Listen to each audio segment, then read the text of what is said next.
Hello everyone, welcome back to my YouTube channel. तो आप लोग को मालूम है कि आज झारखंड हाई कोर्ट में नई नियोजन नीति नियमावली को लेकर के सुनवाई हुई है और बहुत ही तगड़ी सुनवाई हुई है।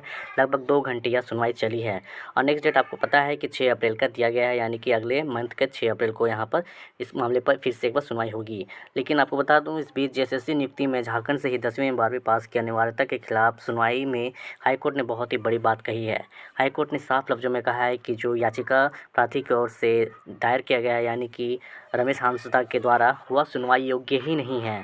यानी कि यहाँ पर प्रार्थी को बहुत ही ज़्यादा फटकार लगाया गया है, उनसे बहुत ही बड़ा सवाल कर दिया गया है JSSC झारखंड हाई कोर्ट के चीफ जस्टिस के द्वारा। आपको बता दूं कि JSSC hiring Jharkhand high court के chief justice doctor Ravi Ranjan और जस्टिस SN प्रसाद की अदालत में हो रही थी, जहां जस्टिस ने बहुत ही बड़ी सवाल जो कि झारखंड के जो प्रार्थी जिसने पिटिशनर डाला है उनके वकील से पूछ लिया।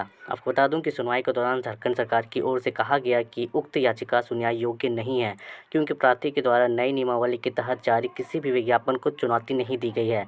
यानी कि आपको बता दूं कि जो प्रार्थी हैं, उन्होंने विज्ञापन आने से पहले ही यहाँ पिटिशनर दायर कर दिया था और नई नियोजन नीति को चुनौती दे दी थी झारखंड हाईकोर्ट में।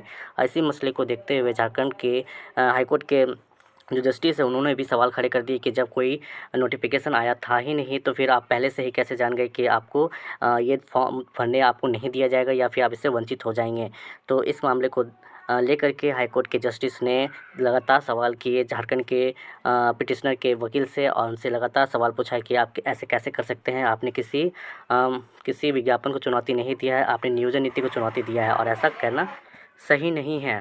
वहीं आपको बता दूं कि झारखंड सरकार के द्वारा कहा गया कि उच्च याचिका जो दायर किया गया है वह सुनवाई योग्य नहीं है। प्रार्थी के द्वारा नई नियमावली के तहत जारी विज्ञापन को चुनौती नहीं दी गई है, जिससे प्रार्थी संबंधित नियमावली से प्रभावित हो रहे हैं। इस दौरान अदालत ने भी मौखिक रूप से कहा है कि अगर प्रार्थी चाहते हैं तो वर्तमान याचिका को वापस लेकर दूसरी याचिका दाखिल कर सकते हैं, लेकिन प्रार्थी की ओर से इस मामले पर जवाब देने के लिए समय की मांग की गई है, जिसको अदालत ने स्वीकार करते हुए मामले में अगली सुनवाई 6 अप्रैल के लिए निर्धारित की है। प्रार्थी की ओर से वरीय अधिवक्ता अजित कुमार, कुमार हर्ष कुमार, कुशल कुमार सहित अन्य अधिवक्ताओं ने पक्ष रखा।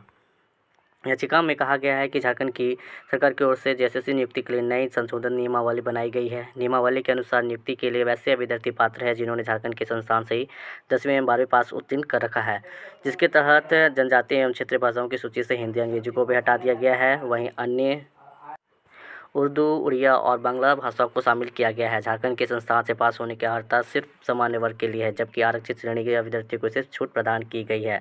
तो यहाँ पर आप देख सकते हैं कि झारखंड सरकार के जस्टिस के द्वारा बहुत ही बड़ा सवाल यहाँ खड़ा किया गया है कि जब नोटिफिकेशन आया नहीं था तो आप पहले से ही कैसे इस मामले पर याचिका दायर कर सकते हैं, और आपको फिर से एक बार किसी विज्ञापन को चुनौती देने के लिए यहाँ पर कहा गया है। तो आपका क्या कहना है तमाम चीज़ों के बारे में हमें कमेंट करके ज़रूर बताइए।